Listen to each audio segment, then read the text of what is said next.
کوئی گمان باقی نہیں رہے گا۔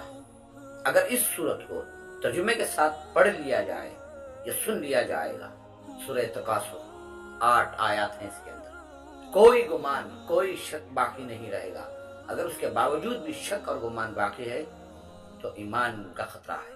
اللہ سبحانہ و تعالیٰ کہتے ہیں الہاکم التکاثر حتی زرتم المقابر، دنیا کی چاہت نے، دنیا کی محبت نے، ایک دوسرے سے آگے بڑھنے کی چاہت نے تمہیں اس طرح غفلت میں رکھا اور تم اس طرح غافل رہے حتی زرتم المقابر کہ تم نے خبروں کا منہ دیکھ لیا۔ کلا سوف تعلمون، ہرگز ایسا نہیں ہے کہ تم دیکھو گے اس وقت کو، ثم کلا سوف تعلمون، ہاں ہرگز ایسا نہیں ہے کہ تم بے خبر ہو، تم دیکھو گے۔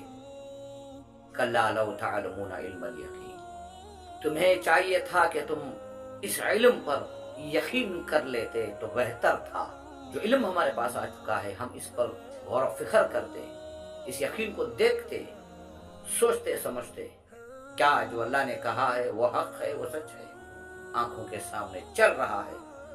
ہر انسان دنیا کو پانے کی چاہت میں بھاگ رہا ہے، مگر راستے میں موت نے کہا کہ تمہارا وقت پورا ہو چکا ہے۔ ان چیزوں کو دیکھنے کے بعد اللہ کہتا ہے کہ تم یقین کر لیتے تو بہتر تھا۔ کلا لو تعلمون علم الیقین، علمی یقین، جو بات علم میں آ چکی ہے، جو آنکھوں کو نظر آ رہا ہے، اس کو دیکھ کر مان لیتے کہ دنیا کی حقیقت کیا ہے، انسان کی زندگی کی حقیقت کیا ہے۔ کلا لو تعلمون علم الیقین لترون الجحیم ثم لترونها عین الیقین، اس وقت تمہیں پورا یقین ہو جائے گا، پورا یقین تمہیں آ جائے گا جب تمہیں اپنی آنکھوں سے اس انجام کو دکھایا جائے گا، اور وہ دن وہ ہوگا بنعمت ربک عن النعیم، ہر ایک نعمت کے بارے میں تم سے اس دن پوچھا جائے گا کھڑا کر کے۔ اس صورت کو ترجمے کے ساتھ اگر پڑھ لیا جائے سمجھنے کی نیت سے، سارے گمان کلیئر ہو جائیں گے، سارا ڈاؤٹ کلیئر ہو جائے گا۔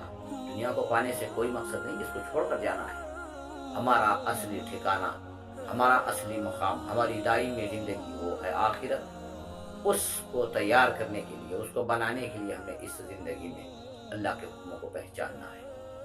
اس دنیا سے اتنی ہی چاہت رکھنی چاہیے جتنی ہمارے لیے بہتر ہے، لیکن ہمارا اصلی مقام، اصلی ٹھکانہ جو ہے وہ آخرت ہے۔ سمجھو وقت ہے، اگر وقت نکل گیا اس وقت پچھتانے سے، بلبلانے سے کوئی فائدہ حاصل